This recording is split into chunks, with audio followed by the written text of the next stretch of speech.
You're listening to a podcast by the Center for Action and Contemplation. To learn more, visit cac.org. Greetings, I'm Jim Finley. And I'm Kirsten Oates. Welcome to Turning to the Mystics.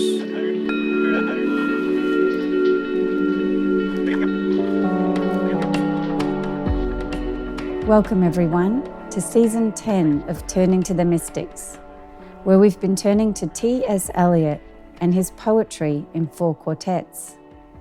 Today is one of our special coaching sessions where we offer guidance in ways you might continue on with the text and deepen into it. In this episode, we're going to share a meditation that we've pulled together using seminal passages from 4 quartets. And this is something you can use as a meditation or a prayer in your regular practice. So I'm going to guide you in the meditation, and then after we've meditated together, Jim is going to practice Lectio using the exact same passages that are in the meditation. And he's really going to role model how you might deepen into this meditation through a Lectio practice.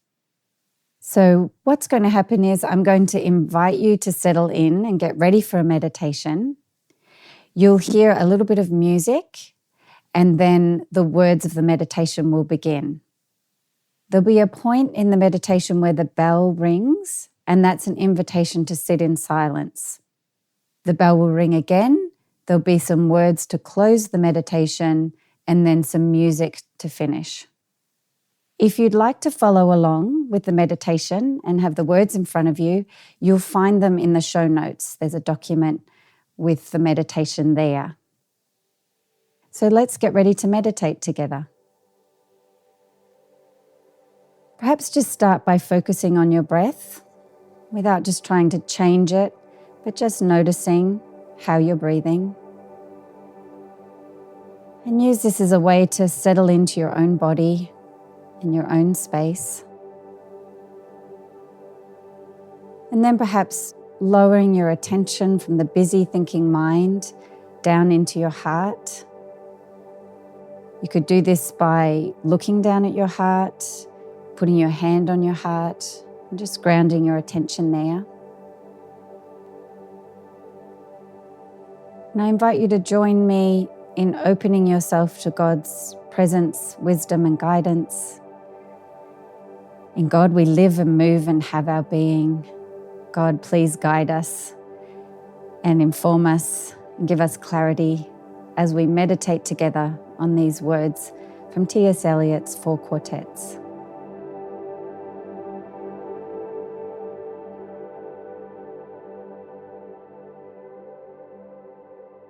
If all time is eternally present, all time is unredeemable. To be conscious is not to be in time. Only in time is time conquered. Come this way, leaving behind being distracted from distraction by distraction. Come to pray where prayer has been valid. Come this way to be redeemed from fire by fire. Be still. Descend only into the world of perpetual solitude. Put off sense and notion. Let go of the need to verify, to instruct yourself, inform your curiosity, or report back to anyone. Allow but a little consciousness. Be still and let the dark come upon you, which shall be the darkness of God. Be still. Wait without hope, for hope would be for the wrong thing. Wait without love, for love would be of the wrong thing. Wait without thought, for you are not ready for thought. To possess what you do not possess, you must go by a way of dispossession. What you do not know is the only thing you know. Then The darkness shall be the light, and the stillness the dancing, restored by that refining fire. Here, the intersection of the timeless moment, the impossible union, a condition of complete simplicity, where past and future are conquered and reconciled. Here is where you are, and nowhere, never and always, where time has been redeemed, and all shall be well, and all manner of things shall be well.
With the drawing of this love and the voice of this calling, we shall not cease from exploration.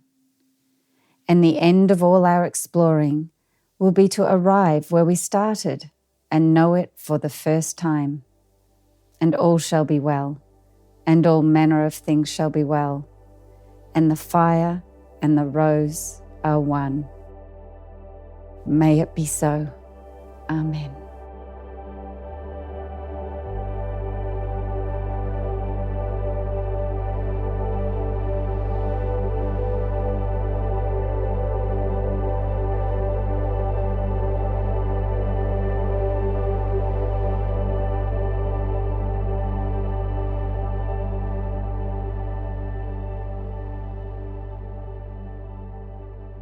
So Jim, I'm just going to invite you to share some initial thoughts about this prayer and meditation and how we might use it going forward. Yes, that's very good. When we read the poem or listen to it being read, we sense the beauty of it. And we can also sense that it's challenging. Mm-hmm. What I want to do here, and I think this is what matters most, really, is how to read the poem as prayer, as Lectio Divina. Mm-hmm. Because that's what counts, really. With all these mystics teachers are that way. Mm-hmm. And so what we want to do is internalize it to help us deepen our experience and response to God's presence in our life and slowly walk through it prayerfully this way. And so what I'm going to do is share with you what comes to me as I sit with it. And if you're so inclined, you could maybe take a journal, like write it out, and line by line, say what comes to you, because that's what counts as your life this way. And I also want to say that in this reflection, I'll be going faster than we would go if we were doing it in meditation, because I want to just touch on a way to approach each one that you can consider your way to approach it. But in real life, you just might take one point and be with it for 20 minutes. Mm-hmm. You know, and Lectio, then do a sitting in silence, and so you would just be very real and personal with it. Mm-hmm. So I'll begin then, following the meditation of these seminal passages. If all time is eternally present, all time is unredeemable. And for me, my own experience is this of it. For me, is in my childhood and adolescence, I went through a lot of trauma. And furthermore, for years and years afterwards, something would happen that would remind me was similar to the trauma. I'd re-experience it in my body. So if all time is time present, all time is unredeemable, it's fixed. Yeah. It's set like I'm going to go through the rest of my life this way. I went through a lot of therapy and I wanted to be more freed up from it. And so the question would be, in your own life, where has there been something in the past that's been painful or difficult, challenging, maybe it took a toll on you? And it's part of who you are. And maybe in some way it follows you around. Some way your remembrance of it. Or maybe it could be something out of your own brokenness that you did that hurt yourself or others. I've done things that I know that I did out of my brokenness. Meaning it's unredeemable, like it's set this way. Then to be conscious is not to be in time. But only in time is time conquered. And it's interesting, remember in the poem, he gives two examples of being conscious. And really he means falling into a state of spontaneous meditative awareness. And he talks about, it starts to rain, you get under the cover of a grape arbor and you hear the big drops of water falling on the leaves, or sitting in a drafty church at smoke fall. And so the issue would be, notice sometimes these moments are very intense. Sometimes we can look back, we were graced with them when we were very young. Actually, we can look back at this. But very often, they're extremely subtle. But the point is this, it's a moment in time in which you fell into a graced sense of sustained attentiveness and a certain depth of presence and feeling at home like a homecoming. It was like a quietness, like a qualitative enrichment and a moment of time beyond time. Then time reinstates its claim on you again and you head on. So every so often in life, we go through this way. And so we're being invited. I think I've been graced with a lot of these, I think, growing up. For me, I just tendency that way, I guess. And then when I was in the monastery for 6 years, living in silence, chanting the song, it was almost like a perpetual state of timeless time. Really, it's so mysterious, actually. And then in leaving the monastery, too, I've always sensed that this timelessness of time. So for you, what have been your moments? Maybe real subtle. Maybe you haven't thought about them for a long time, like your heart was grazed with something and you rested in it for a moment. And just to be aware, what are the far-reaching implications of that? Because what it suggests, really what this is headed for, is the intuition that in these moments is not something more is given, but a curtain part and you fleetingly glimpsed what every moment is, including this moment. And in that awareness then, you realize you were suffering from depth deprivation, skimming over the surface of things. Like we're like homesick, for the depths of ourselves, and in which that God's oneness with us is hidden. And so what have been your moments this way, like this? Jim, I love what you shared about your personal journey, and it really resonates with me that if all life is just a continuation of more of the bad things that occurred in my life, whether they happened to me or whether I did things that I regret, or the world itself too, full of pain and suffering, if that's all there is, just over and over, even my healing is just opening me to be ready for more of the same. And so this idea that there's something deeper and more trustworthy and more beautiful is very comforting. I do think too, and there's another piece of this too. We can look back to just a wonderful thing that was in our life for a person and it was lost. And you live with the loss of it this way. And sometimes you contributed to the loss when you look back. So that's true. There's a kind of existential courage where you make the best of it. But we would hope there's something better, than this. And the poem is pointing towards that. So then what starts to grow in us is the desire to abide in the depths so fleetingly glimpsed. See? And this is the path, that starts path talk. Because what we feel the need to see to come this way, what way? It's the way of leaving behind being distracted from distraction by distraction. See, don't distract me now. I'm being distracted by this. I'll be distracted by you later.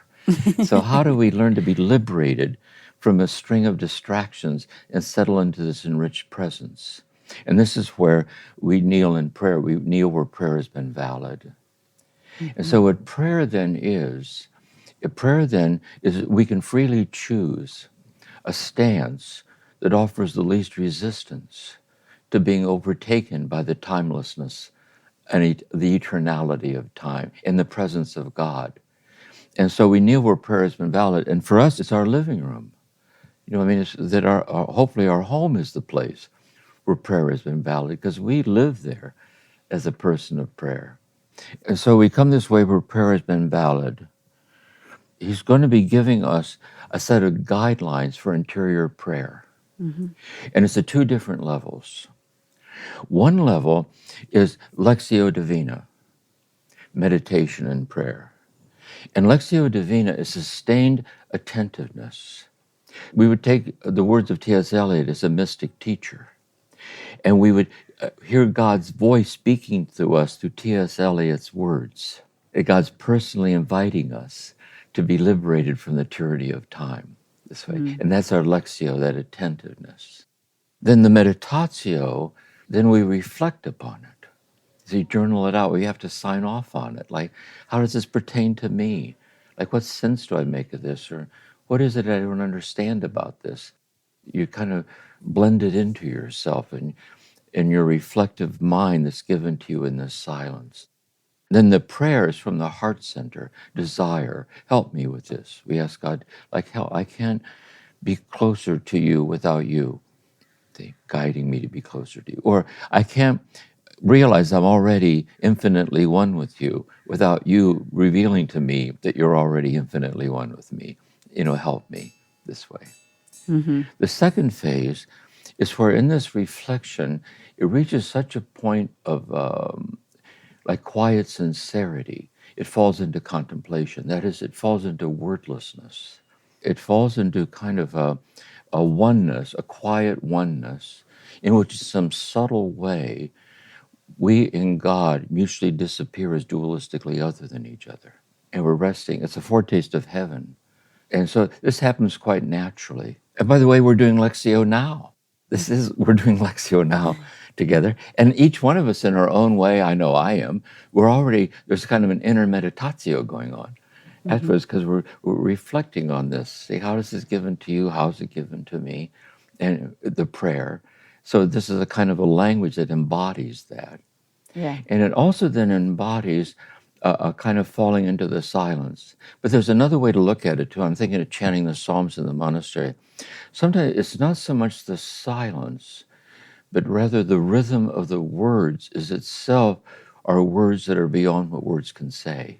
Yeah. So it isn't the words of the poem or the prayer or the Psalms are interrupting the silence, the falling into the silence, but rather this logos, this word, this rhythmic flow and pattern. I think when we read these mystics out loud, they talk that way. Their language has this, it follows this kind of thing like this. Yes. So where have you been with this, where you've tasted this? Where have you been when, whether it be poem or any of the mystics or the Gospels or anything at all, it isn't just the serendipity of a certain moment of transcending time and time, but you freely choose a quiet hour, like the rendezvous, to be present to this. You listen to it, then you reflect on it, you personalize it, ask for help with it. And also notice, it has to be a practice because it's subtle. So it takes a while to get slowly habituated to this. You have to be patient with yourself this way. Yeah. So, Jim, that's the suggestion that of the daily time of some kind of meditation practice. And I love in the poem, only in time is time conquered. We need to commit a period of time to opening ourselves this way. Right. Yeah, we need a moment of time to conquer time. Yeah. If you're not need careful, to be conscious in it. Yes. If you're not careful, you can be too busy to be. Yeah. And by the way, that can come in different modes. It might be just sitting quietly. It might be a heartfelt dialogue with the beloved. It might be smelling a flower.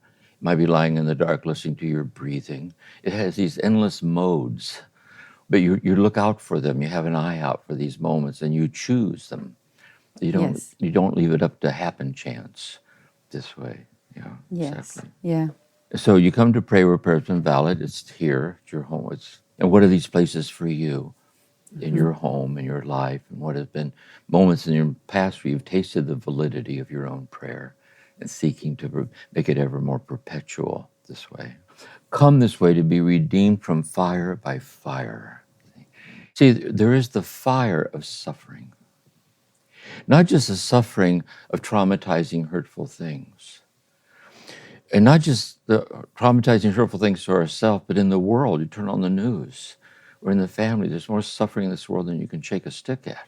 It isn't just that, and it lives inside of us. But there's also the fire of our discontent. You made St. Augustine, you made our hearts for thee, O Lord, and our hearts are restless until they rest in thee. See? That anything less than an infinite union with the infinite love of God will be infinitely less than what will put to rest the restlessness of our heart. And God created us this way, just an arranged situation. And so there's this fire of discontent, of hurt, but by fire is the fire of Pentecost. It's the descent of the Holy Spirit. St. John of the Cross says, to have no light to guide you except the one that burns in your heart. So there's a fire of a quiet desire that is an echo of God's desire for you. And you lean into it that it might transform you into itself. You lean into it that it might have its way with you, this metamorphosis of grace subjectivity. And that's the big one, like, where are you at with that? For me too. And it shows you how personal this is. And it's almost, it says Abraham was called into a land he knew not. And often the land we know not is the interiority of ourselves. Yes. Like we're lonely for ourselves. And what this poem does, all the mystics, they invite us to a homecoming of an enrichment of self-knowledge in the presence of God. It becomes foundational to our life, really, I think. Well, sometimes when we slow down to be with ourselves, we really experience that fire, and it's so hard to be with. We do. And here's what's interesting. There is the pain of internalized fire. And so I was distracted from distraction by distraction, because if I get quiet, the burning burns. Yes. Yeah. Now, underneath that fire is the eternal fire of God's love. And here's the tricky part. There's no detours around the painful fire to get to the eternal fire. We have to go down through the painful fire to get to the liberating fire of God's love. And that's where God strengthens us and guides us. And also, I think even when we're going through the fire, we can already sense the divine fire sustaining us in the painful fire. Yeah. There's a lot of trauma therapies like this too. Yeah, the transformation that happens in the midst of what's unresolved, and something is being given to us unexplainably in the very midst of the unfinished, hurtful thing. That's often true a lot, I think, really. Yeah. That's helpful to hear that, because I think that speaks certainly to my experience, and I think to a lot of people's experience, that it's kind of stilling yourself is not always going to feel like a blissful, wonderful connection with God. It's through the fire into God. Yeah. And I felt that a lot. I was in therapy for 5 years, and there was a lot of being in the painful fire for 5 years. But it's in the painful fire, which the divine fire was sustaining me and transforming me. Yeah. And I think too, when Maureen died, it was the painful fire. But then with time, with the divine fire shining through it. And so each of you might ask yourself, what's this like for you? Yeah. See, this is very intimate. I mean, we're not used to talking about this, strangely enough. And this is what the spiritual direction is. We're a soulmate, to find someone with whom they can't explain it either, but you recognize that each of you recognizes it. And see, T.S. Eliot recognizes it. And the very fact we're touched by the poem, we recognize it too. Yeah. Little by little by little, we have to just be patient as we stay steadfast in the work. Be still. Be still if you're sitting still, not fidgeting around, you're sitting still. But it goes something deeper than that. See, in the Psalms, be still and know that I am God. Be still and know that I am God. Be still in the sense that there's nowhere to go, because God's right here. And if I can't find God here, I can roam the whole world looking. It's even God's right here, and my inability to experience that God is here. God's here, and my inability to experience God is here. And so that's the stillness. That's the deep stillness, and we just stay there in a steadfast, quiet, patient, self-accepting way. And so for each of you also about this stillness. Because sometimes I think we sit quietly and then we get up and walk away when it's just getting started. I say I gave it 20 minutes. I would have lunch. So we have to stay with it, and not just stay with it. The cloud of unknowing says when we're sitting, we're sitting in it in earnest. During the day, we're with it and playfully through the whole day. And this starts to work on you through the day, like an underlying kind of set of sensitivities that start shining out through simple moments of the day. It starts fermenting and working through you, which is contemplative self-transformation. That's the goal here, really, that it permeates your whole life. Be still. And also when you act out of that stillness, which gives the act authenticity. Descend into the world of perpetual solitude. In my sense, this is what it means to me. Solitude is you're less and less able to explain to anybody, including yourself, what's happening to you. The solitude. Plotinus says, alone with the alone. Because God alone is God, and you alone are you. You're the only you. So you're alone with the alone, less and less able to explain the aloneness. It's really an infinite intimacy, actually, and perpetual solitude. Put off sense and notion. To me, it's this. We all have, it's important too. I have a sense of things. That is, I have an internalized set of assumptions or attitudes. And at a certain level, that's important. It's real. Some of them are healthy, and then some aren't so healthy. We have to work on that. But here's the thing about it. They're all finite. Mm-hmm.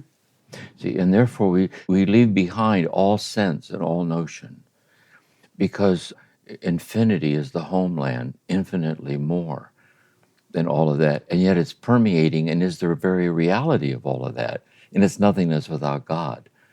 And so we're trying to set free. And I think then when we're praying, I think what it is, if we're in Lectio, when you're in intimate conversation with somebody, you're tracking, and you can kind of tell when you got off track a little bit. You went off to a tangent, and you bring yourself back. Mm-hmm. So I think for all of us too, when we're in Lectio, there's distractions that start coming in like to lead us away. We notice it like tugging at us, but we learn not to go there. Like I'm doing this now, this way. Yeah. And also, if we're doing contemplative prayer, if we're sitting in silence, or like the Jesus prayer, the cloud of unknowing, you're sitting there and you can see thoughts arising and falling off to the side and feelings and memory, but you don't think about the thoughts that are right. Otherwise, you get carried off by thought. And so there's like an art that's learned over time. It sustains sincerity when one refines this art form. And so each of you might ask yourself, where are you at with that? See, where are you at in knowing that like right now, I'm focusing on this, and I had to stop because a truck went by. But I dare not let the truck going by break the thread of the sensitivity here. I have to let it happen and circle back around and get back into the face again. So it shows you how experiential this is inside yourself. Really, it's breath by breath, heartbeat by heartbeat, kind of walking this wayless way like this. Yes.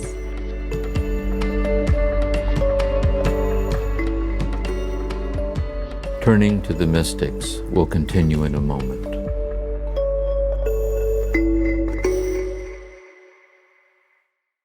Many of us feel increasing anger at injustice, violence, and indifference in our world today. Join us March 14th for What Do I Do With My Anger? An online gathering featuring Richard Rohr and Brian McLaren. Learn ways of transforming anger into loving action. Inspired by Father Richard's new book, The Tears of Things. Register today at cac.org/anger. That's cac.org/ANGER. What does it mean to embody salt and light? In 2025, Richard Rohr's daily meditations turn to Jesus' timeless metaphor for reflecting love into the world. Amid this season of uncertainty, join us in living with trust, being salt and light. For 18 years, the daily meditations have inspired thousands of readers like you. Subscribe today at cac.org/saltlight2025. That's cac.org/SALTLIGHT2025.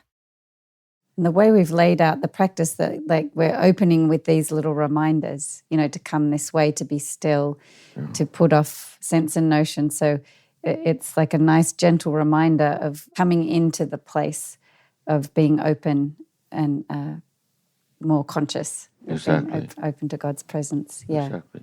And too, I think some writers, mystics too, they kind of help us out. Yeah. But T.S. Eliot doesn't help us out. He just says it. Yeah. So, and this is why we have to sit with it. Yeah. And be patient with it and move in real close, because it's so succinct.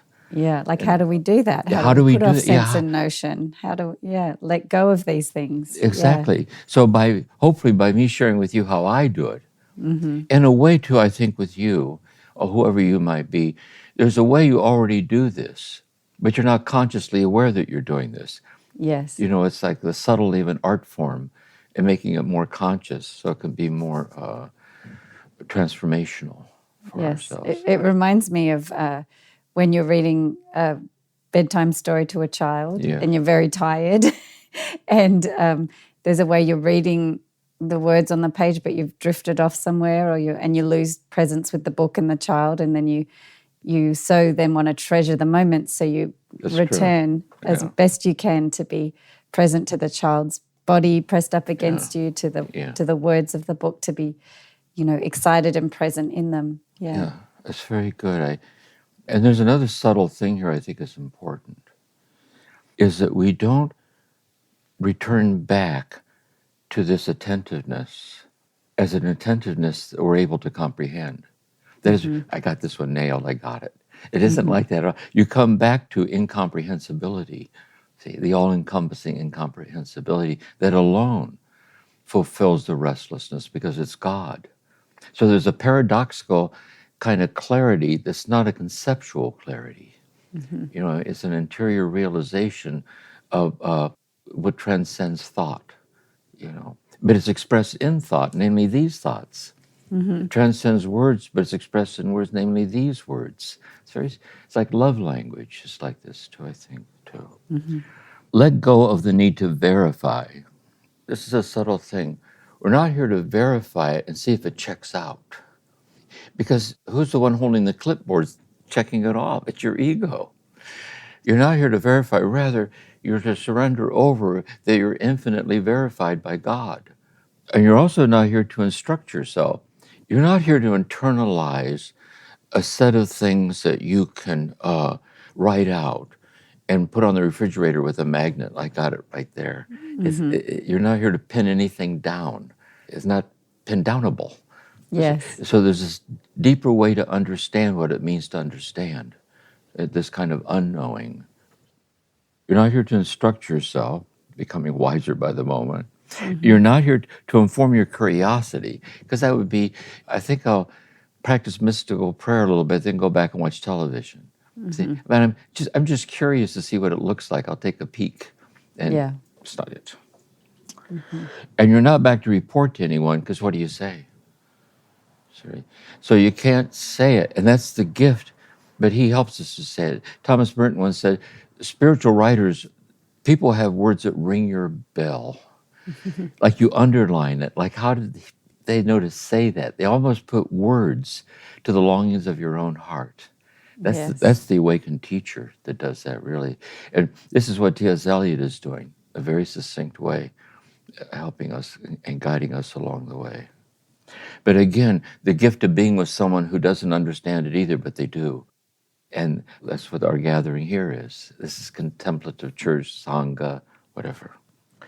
Allow but a little consciousness, meaning you have to choose it. See, if you don't allow it, it won't happen. Once in a while, there are fleeting moments, it gives itself to you, like under the great barber in the church. But to become steadfast in the habituated state of it, you have to allow it by a way of life. You have to choose, this is the kind of person you sense you deep down you really are and are called to be still. And let the dark come upon you, which shall be the darkness of God. And the darkness is St. John of the Cross, now, the dark night of the soul. See, the darkness is the incomprehensibility of the infinity that's infinitely in love with you. So it's actually, when John of the Cross talks about the dark night, he says, actually, it's a light that blinds our finite eyes. And it's an awareness that blinds our finite comprehension of anything. So you have to be very patient. Let the rains fall from your hands to be empty-handed in incomprehensibility. And what starts to happen, and it already is happening, although it's not comprehensible, it shines and shimmers insofar as we're touched by it. But when we try to explain what it is we're touched by, we can't explain it because it's not explainable. Like this, it's kind of strange. This kind of language is like this. And notice T.S. Eliot is a mystic teacher. Notice the pedagogy is we have to be willing to lean into this sensitivity in order to be with him. And so this requires slowing way down. And so each of us can ask ourselves about incomprehensibility, where at one level it's so bewildering. But if you let yourself be quietly bewildered, there's an inner clarity shining in your confusion, in the unfigureoutability of what's being given to you. And you learn to live that way. St. John of the Cross says, God grants to some people to understand that everything remains to be understood. And unknowing is the understanding that can't be understood. And that's what this poem is leading us to. Yes. Be still and wait without hope, for hope would be the wrong thing. And I know for myself, when I look back, there are things that I hoped for. I had my fingers crossed they would happen. And I got them. And in hindsight, it wasn't good for me. I hope for the wrong thing. Yes. You know, when you're really confused, you're confused about what to hope for. Yes, that's so true. Life is filled that way. And so for each of you listening, what have been your? Life's a trajectory of cul-de-sacs, and you get stung. But we come away wiser, hopefully. Some people do it over and over and over. It takes a long time to catch on. Yes, So pretty soon you learn to hold in abeyance what to hope for. And especially, you're not ready to hope for infinity with your finite hope. Yeah, it's like that. You just let go. Next, wait without love, for love would be the wrong thing. And again, the things sometimes that we love, you look back. Yes. You loved it so. And in the end, not good. Yes. Not good. And this is one way of understanding addiction, that you love something very much, and it was killing you. But in the humility of experiential self-knowledge, you know that God grants to you the love and the hope that you're not ready for. Yes. It's so nice that God doesn't wait till we're ready for it. It would never happen. So when it washes over us, it's like falling in love. I mean, you're never ready for the big things that wash over you.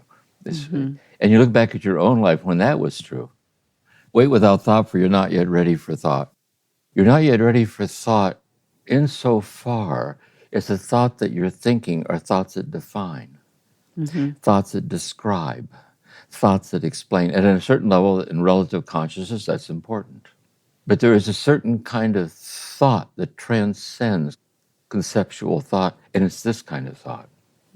I also think it's scripture understood, the words of Jesus this way. It's thought, or the parables. It's a thought, but it's a thought that transcends explanatory thought. And it's this kind of language. So this is the language of lovers. This is the language of talking to children. This is the cry of the poor. This is the healing word. There's a certain language of the awakened heart this way that transcends close conclusions in thought and so on. In this next section, he quotes St. John of the Cross. And by the way, when we pointed this out too, the Krishna with Arjuna in the Bhagavad Gita, references to the Buddha, so you can see where he's coming from. And that's what makes him a mystical teacher, as it's given to him to be a mystical teacher. Like the poetic voice reaches mystical resonances this way. So this is St. John of the Cross. To possess what you do not possess, you must go by a way of dispossession. So it isn't like this. It isn't, I want to possess what I don't possess, which is God. And I want to follow a way to the infinity of God that I don't possess. And I'm going to try to possess the way to the infinity of God I don't possess. So I know I'm okay. I can check in with myself. I think I'm tracking well. So you have to go by a way of dispossession. And I think in the talk too, I referred to Thomas Merton, he's praying. He said, "You who sleep in my breast are not met with words, but with dispossession within dispossession." Being endlessly dispossessed of a footing that you can securely stand on that's less than the infinite abyss of God that you're endlessly descending into forever. It's a wayless way. Mm-hmm. Like back in the good old days when you were holy, it seemed so clear. But now it's all unraveled unexplainably in some kind of unexpectedly beautiful way.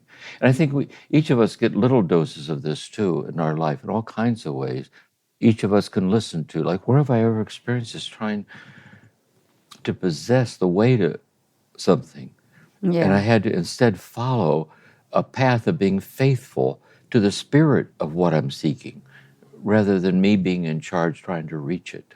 It's a subtle art form of healing. Yes, I remember when I started doing a quiet time in the morning, the 20 minutes of trying different types of prayer, but centering prayer, and that the focus initially for me was like doing the prayer so correctly and so focused on whether I was letting go of thoughts well or, getting caught up in thought. And so it was much more about, feeling like I'm trying to possess the method versus being unraveled by the fact that I can't even sit and be still for the 20 minutes. The Buddhist Chogyam Trungpa Rinpoche, like say someone being an artist, you start somewhere. Yeah.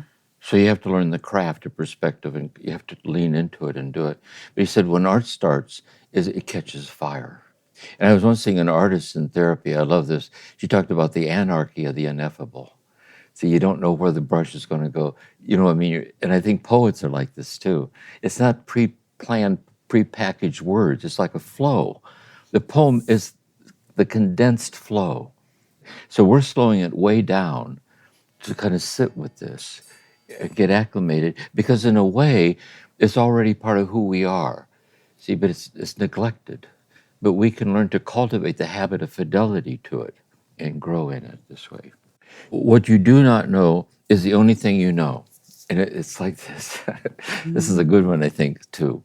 See, I like Romano Guardini, the Catholic writer, says, although I am not God, I'm not other than God either. Although I'm not any of you, I'm not other than any of you either.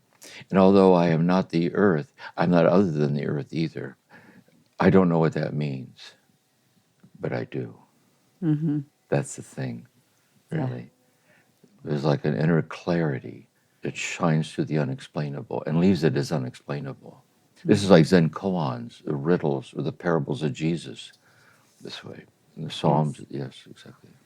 I remember the first time I heard you say that, Jim, and I was trying to take notes on it, trying to write it down, and I had to keep going back, rewind, repeat, rewind. It took me about an hour just to write down that phrase, but there was something so resonant in it for me that I wanted to kind of get it clear and write it down and say it over and over. And that's become a beautiful phrase for me that I land in a lot of the time. Yeah. You know, another thing about these mystic teachers, T.S. Eliot, all these people, is everything they say counts. Yeah. And it's like a flow of depth. And that's why in my library in here, you can open any mystic, open any page at random and read it. It's it. Yes. You know, there's no small talk. And that's what we're doing here. We're trying to slow it way down of the pedagogy. You can slow down enough to let it in, because in a way, you can't figure anything out either, but you do. And you do figure it out unfigureoutably insofar as it touches you, because to be touched is to know it. That's why I think there's a lot of people who are awakened to this and live by it. It's the anonymity of God in the world. But there's some people that are given this and they're given the gift of teaching it. Yeah. And it's its own charism. See, what you know is the only thing you know. Then the darkness shall be the light, and the stillness will be the dancing. So, O night lovelier than the dawn. The light shines, Scripture says, the light shines in the darkness, but the darkness grasps it not. But although the darkness can't grasp the light, it can be illumined by it. And that's the key, I think, really, for me, is what sense it makes to me. Each of the listeners listening to this, where has that been true for you as well? Where have you been in a moment of obscurity or in the midst of some unfigureoutable something in your life? And unexpectedly, in a dream or in a moment of pause, something shines through. And it shines an inner light, into the perplexity. A lot of therapies like this too, I think. I think, Jim, too, on the other side of that, where have you offered that to someone else? Like something came to you to say, like an insight or a supportive word or something like that, and you reflect that light into someone else's life. Yes. And I think this too, same thing, that's very good. Is say that there's a friend who's hurting, and you say something that helps them a lot, and you don't know how you knew to say that. Yeah. That's where the heart gives that, like that, yes, exactly. Yes. So then the darkness shall be the light, and the stillness is the dancing, the still point of the turning world. And this eternal stillness, be still and know that I am God. And the eternal stillness of God is spinning out as the days of our life. Spinning out as the world. It's spinning out as the unfolding of time. It's like a stillness spinning out as a perpetual flowing mandala or flowing movement. Of the whole of reality. Of the whole of reality, Yeah, right? Yeah, yeah. exactly. Yeah, exactly.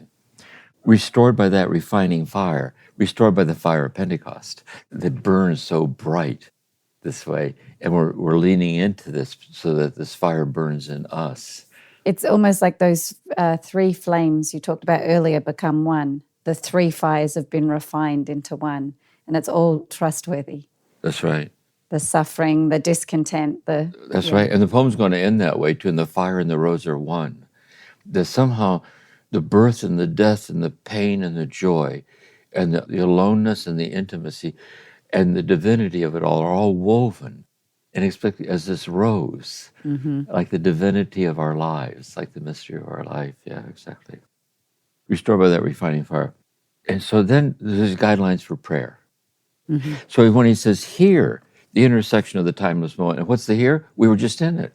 Yeah. That's the here. This is the prayer. That's where it's here. Here is the intersection of the timeless moment. It is a moment, but it's a timeless moment. And we've just been in it. Because the timeless moment has duration to it, timelessly. It's impossible. How many times do we sin a day? 7 times, 70 times. Who can be saved? With humanity, it's impossible. With God, all things are possible. And so it's an impossible union because guess what? It's God. That's what is impossible. The impossible gives itself to us as impossibility incarnate, as our own awakened heart. I couldn't have planned this if I tried. Zen Master Dogen, he said, if enlightenment comes, he says, it's entirely without human agency. It may be true that had you not sat with all your heart in seeking it, it might not have happened. But it's also true it's not the effect of your effort. And that's what this is like too. It's entirely without human agency. It's the divinity of ourself shining bright. See, the impossible union, it's impossible, but it's happening. It's not possible, but it's happening. Praise the Lord. A condition of complete simplicity. That's lovely. Meister Eckhart talks about the Godhead beyond God. It's like an infinite simplicity manifesting itself as a divinity of the enfolding complexities of reality. But permeating through all of it is a simplicity. And you find your way to the simplicity that permeates and is the depth dimension of the configurations of all this. And life is so. And that's why I think too, when we're graced with these moments, we're silenced by it. And we're silenced by the complete simplicity of it. And this is why you can break the silence with words. But there's also words that embody the silence, the simplicity. And that's these words. It's prayer and that's contemplation and so on. Where past and future are conquered and reconciled. He said, humanity spends its time worrying about the past, worrying about the future. But to be in the intersection of time and eternity is the saint. It's the life of the saint and a life of of death and love. But here, this eternal simplicity reconciles the past and the future. In a study of Hebrew thought, Claude Tremonton, he says, when the moment God said, let there be light, and this moment we're in right now, for God, it's the same moment. That's eternity. Here is where you are and nowhere, never and always. See, it's like this, really. See, I'm present. But where does my presence stop? Does it stop with my skin? Does it stop with the walls of the room? And what if my presence never stops? Here is where you are, and it's nowhere. That meaning it's in no particular place. It is where it is, and all the other places aren't it. That every place is this place. And it's never and always, because it's not in sequential time, and it always is the unfolding of this generosity of God's presence that alone is real. So again, this paradoxical language. And this is what paradox is. Paradox is an apparent contradiction. And in the impasse in sequential thought, a deeper awareness flows free. Yeah. And so it breaks the thread of sequential conclusions. And again, for each of us, we can ask ourselves, where have we experienced that? You know, like this paradox where we kind of were stopped short and held in the break of sequential thought, a light shined through, insight, like this awareness. Never and always, where time has been redeemed. And this is the redemption of time. See, time is redeemable. It's just, so it comes back to Burnt Norton in the very beginning. And then he goes again, Julian of Norwich, and all shall be well, and all manner of things shall be well. And again, I think my sense is this. The present moment already is infinitely better than well, because it's God. But all shall be well, and that with God's grace, I shall realize it. And I believe it because I'm already starting to realize it now. So it isn't just that I'm going to realize it when I die through all of eternity, but now in the timeless eternity of time, in this very eternality of this moment, makes it celestial, makes it kind of like eternal life. So we can be so surrendered over and transformed in dying to everything less than God, that when our biological death does happen, nothing will happen. I mean, something will happen. But if we've already died completely to everything less than love, and since love is eternal, and so it's like birth and death kind of intermingled and transcended in this contemplative awareness, all manner of things shall be well. And then we put in a closing for the prayer, and it's really a reminder of what you often say about, you know, that we hope we don't break the thread. And this poem, I think, speaks to that so beautifully, that at the end of our time of silence, that this love continues to draw us forward, that we try not to break the thread with that love, with the drawing of this love and the voice of this calling, we shall not cease from exploration. Yeah, just it reminds me of how we try not to break the thread, but it always breaks on our end, but it never breaks with God. Exactly, that's it. Our confidence is in that. Yeah. Exactly. And at the end of all our exploring will be to arrive where we started and to know it for the first time. And I feel like this, as we're going through this poem, you're repeating some of the things you've said throughout this season, but each time I hear them, it's almost like I'm hearing them a little deeper, like almost like for the first time I find something new in them. Yeah, it's like the refrains of a song, you know. And that's why repeating ourselves is not redundant, because it's endless. And I also think this mysterious thing about we'll arrive where we started. See, I think in one sense, we look back where we started in our childhood. And the first stirrings of these sensitivities, although in reflective consciousness, we weren't even beginning to be able to that sense of wonder that children have. But it goes even deeper than that, because it isn't, we had our beginnings in our birth, because our conception, our birth isn't where we began, it's where we appeared out of the eternity of God. So it's the beginning, the Buddhists say, beyond beginningless beginnings, beyond endless ends. And it has this quality to it. And we'll know for the first time, namely, like you say, each time it's fresh. Yeah. Like this. It's like, it never gets old. Yeah, it's the quality of it, isn't it? It bursts, when it bursts through, it has that quality of newness and It is aliveness. Eternal newness. That's right. Yeah. Beautiful. Yeah. And we end again with, and all shall be well, and all manner of things shall be well, which to me, when I read those words, I automatically get tears in my eyes. There's something so comforting and compassionate about those words. Yeah. And there's something else too when we did Julian, and it's true with T.S. Eliot too. It touches her, so she lived as a recluse. The thing is, it isn't just that she said those words, but she was saying what had become of her. Yeah. She was its incarnate presence. And that's what gives the word such power. It resonates so deep because of the depths that it comes from in her. Then it touches us because it resonates those same depths in us, which is the teaching, which is the path. So lovely. Yeah, beautiful. Beautiful. And the fire and the rose are one. May it be so, amen. Amen. And so I think we hope that in this time together, it's helped the listeners to write off on this if they're so inclined, to set a certain tone of how they can pray with this or live with this.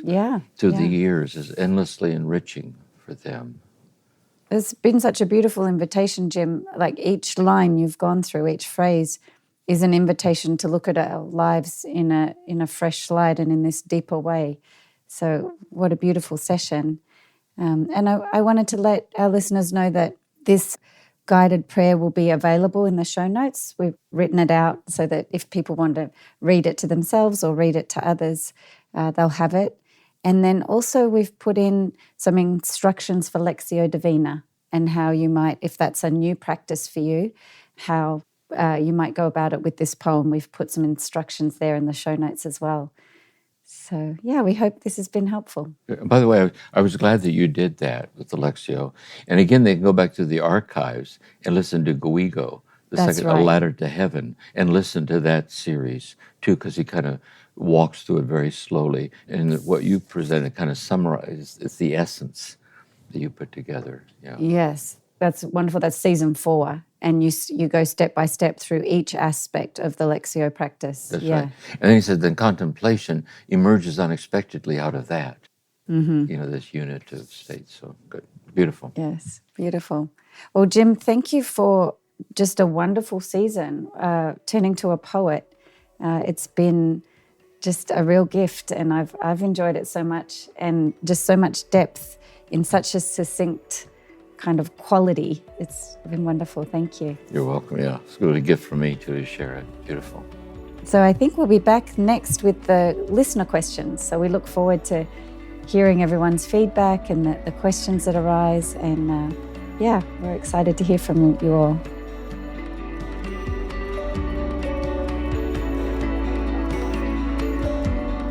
Thank you for listening to this episode of Turning to the Mystics, a podcast created by the Center for Action and Contemplation.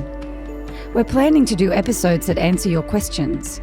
So if you have a question, please email us at podcasts@cac.org or send us a voicemail. All of this information can be found in the show notes. We'll see you again soon.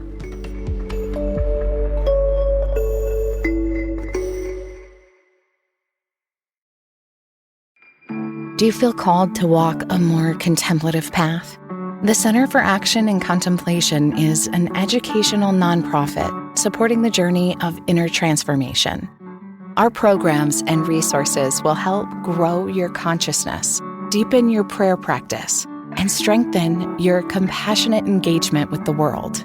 Learn more about our resources, such as publications, podcasts, email series, and events at www.cac.org.